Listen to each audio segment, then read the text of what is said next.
Welcome to Science Corner. Our today's topic is ionic radius and trends of ionic radius.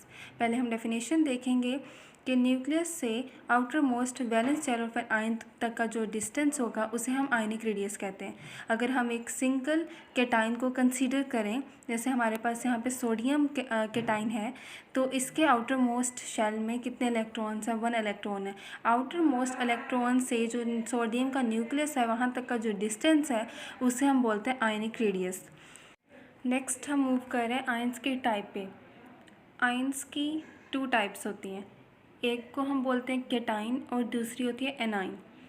Basically जो cation है, these are ions that are positively charge. For example sodium ion, इसके ऊपर positive charge है। And anions है ions that are negatively charge, इस पर negative charge होता है। ये बात हमेशा याद रखनी चाहिए कि जो पीरियोडिक टेबल में जितने भी मेटल्स हैं वो पॉजिटिव आयन बनाते हैं और जो नॉन मेटल्स हैं वो हमेशा नेगेटिव आयन बनाते हैं।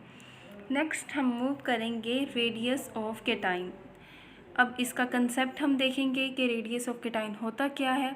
केटाइन बेसिकली वो आयन जिसके पास पॉजिटिव चार्ज हो। अब हम यहाँ पे एक न्यूट्रल सोडियम एटम को कंसीडर करेंगे। हमें पता है कि सोडियम एटम के पास 11 प्रोटॉन होते हैं और 11 ही न्यूट्रॉन होते हैं।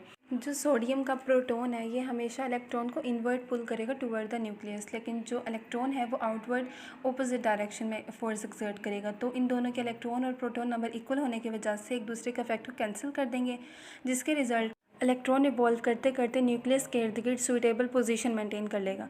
फिर इससे नेक्स्ट है कि जो न्यूट्रल सोडियम एटम है उसके पास 3 शेल होते हैं और इलेक्ट्रॉन लॉस करने की वजह से सोडियम आयन के पास 2 शेल होते हैं। इसमें इलेक्ट्रॉन लॉस कर रहे हैं तो सोडियम आयन के पास नंबर ऑफ़ इलेक्ट्रॉन 10 हो रहे हैं।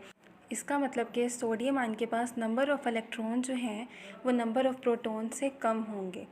नेक्स्ट हम मूव करेंगे न्यूट्रल सोडियम एटम और सोडियम आयन की डायग्राम की तरफ। जैसे इस डायग्राम में हमें दिखाया गया है कि जो सोडियम एटम है उसमें कितने नंबर ऑफ़ इलेक्ट्रॉन्स, कितने नंबर ऑफ़ प्रोटॉन्स कितने, दोनों का नंबर सेम है। नंबर ऑफ़ इलेक्ट्रॉन्स भी 11 है और नंबर ऑफ़ प्रोटॉन्स भी 11 है। लेकिन जो सोडियम आयन है उसके पास नंबर ऑफ़ इलेक्ट्रॉन्स 10 है और नंबर ऑफ़ प्रोटॉन्स 11 है। किस वजह से? क्योंकि जो सोडियम एटम है वो अपना एक इलेक्ट्रॉन लॉस कर रहा है to form sodium ion. Atomic radius जो है सोडियम का वो 186 पिकोमीटर है और आयनिक रेडियस 95 पिकोमीटर के इक्वल है, क्योंकि ग्रेटर न्यूक्लियर अट्रैक्शन की वजह से जो इलेक्ट्रॉन है वो टुवर्ड द न्यूक्लियस पुल हो जाएंगे। और this proves that atomic radius is always greater than the cationic radius. Next हम मूव कर रहे हैं रेडियस ऑफ एनाइन की तरफ। अब इसमें हम देखते हैं एनाइन क्या होता है। A9 those ions having negative charge. तो अब हम यहाँ पे एक न्यूट्रल एटम ऑफ फ्लोरीन को कंसीडर करेंगे। हमें पता है कि फ्लोरीन के न्यूट्रल एटम के पास 9 ही इलेक्ट्रॉन्स होते हैं और 9 ही प्रोटॉन्स होते हैं।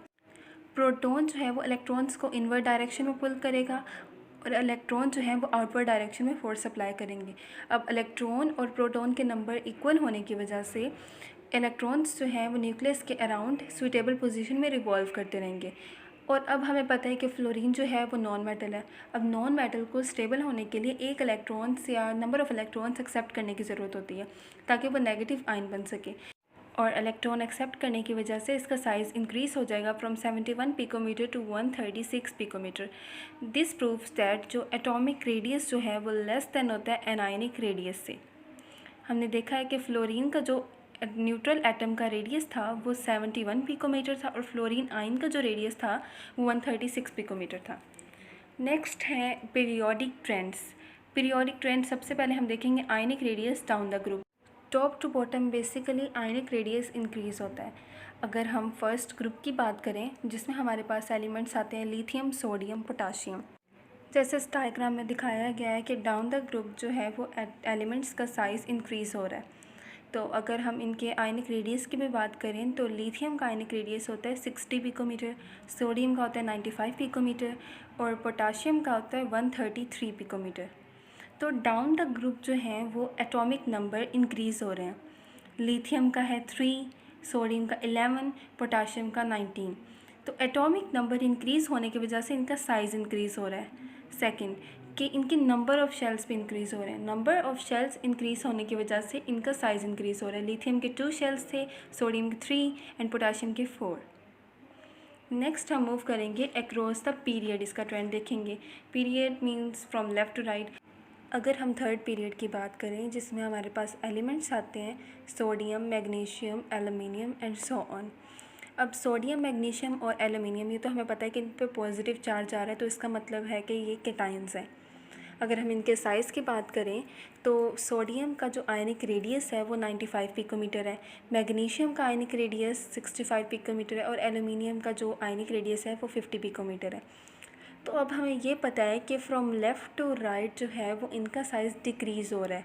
ये केटायनिक रेडियाई हैं इनका साइज़ डिक्रीज़ हो रहा है। इनके साइज़ डिक्रीज़ होने की वजह क्या है? क्योंकि इनके जो एटॉमिक नंबर है वो इंक्रीज़ हो रहे हैं। एटॉमिक नंबर इंक्रीज़ होने की वजह से न्यूक्लियस की तरफ अट्रैक्शन इनकी बढ़ रही है और नंबर ऑफ़ शेल सेम रह रहे हैं।